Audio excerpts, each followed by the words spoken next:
We all know the SEC has been urging caution over cryptocurrencies, and it just did something to make sure that message hit home for investors. Bob Pisani is at the NYSE to tell us what it is and what it could mean for regulations on crypto down the line. And Bob, this is a pretty crazy story, I think.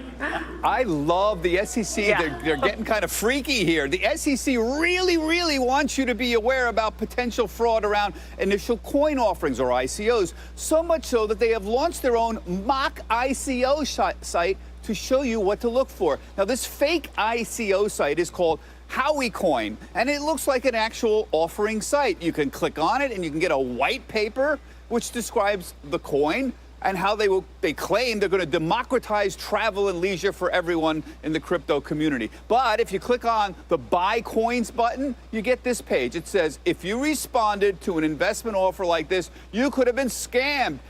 Coins are completely fake. And what it is, it's the SEC's website for individual investors. That's investors.gov. Now, they point out a number of red flags in the report commonly used by ICO scammers.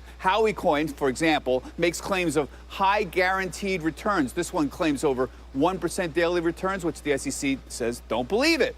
It also has a celebrity endorsement page from imaginary famous boxer, and that means nothing, of course, the SEC says. So is it possible to get an ICO that is compliant with regulations? And that's the problem. It's not really clear right now.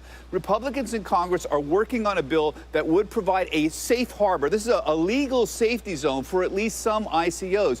But it's not clear how far that can advance this year given the lack of time. And if the Democrats win the House in November, it's likely they'll be even more critical of ICOs than the Republicans have been. So this is a toss-up. Now, there's 2 points about all this. First, the SEC clearly views almost all ICOs as securities and wants them to register with the SEC. And second, the SEC views ICO fraud as a major threat to investors. Now, another major threat is security. Fed Governor Lael Brainerd got a lot of attention at the crypto conference, saying there were too many breaches of exchanges and wallet providers for digital currencies to ever gain broad adoption. That's a real serious swipe at the community to get their act together. Back to you, Melissa.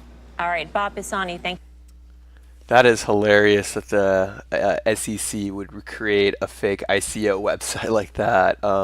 I think it's great that they're doing this just to raise awareness. And I know ICOs are bad, but I still think the biggest scam ever. And if you don't know about it, I would highly recommend doing a little research. It's called BitConnect. And yeah, I mean, just there's always been scammers. And what's funny, it's not just limited to the crypto universe. I mean, Enron is an perfect example, and even major companies that are still operating today. So, for example, the area I'm from, Orange County, one of the wealthiest people that owns actually, you can't really tell, but the shirt I'm wearing is the Ducks, the Anaheim Ducks. The owner, Samueli, committed stock fraud. And it's hilarious because he's super wealthy, so he basically just paid a fine, and obviously he's still very wealthy, and owns a professional team, and has private jets and all that stuff. So it's funny that they try to scare you, but in the US you can pretty much get away with scams as long as you have the money to pay them off. Another great scam was the Wells Fargo scam, or even like Trump University scam, where it doesn't really matter. You make $200 million, you pay like a $25 million fine, whoop-de-da. So I know that there are maybe more scams when it comes to like a percentage when in the crypto universe, because it is easier to kind of prey on people and the fact it's digital.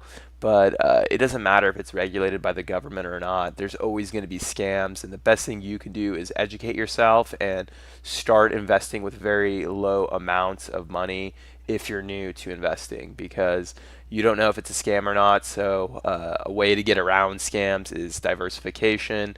Instead of putting all your money into one scam, maybe you put it into 5, and 1 out of 5 is a scam, so you don't get wiped out as bad. So let me know your thoughts on this. I think it's hilarious that they trolled the crypto universe with that website. So give me your comments and your thoughts, and I will talk to you guys soon.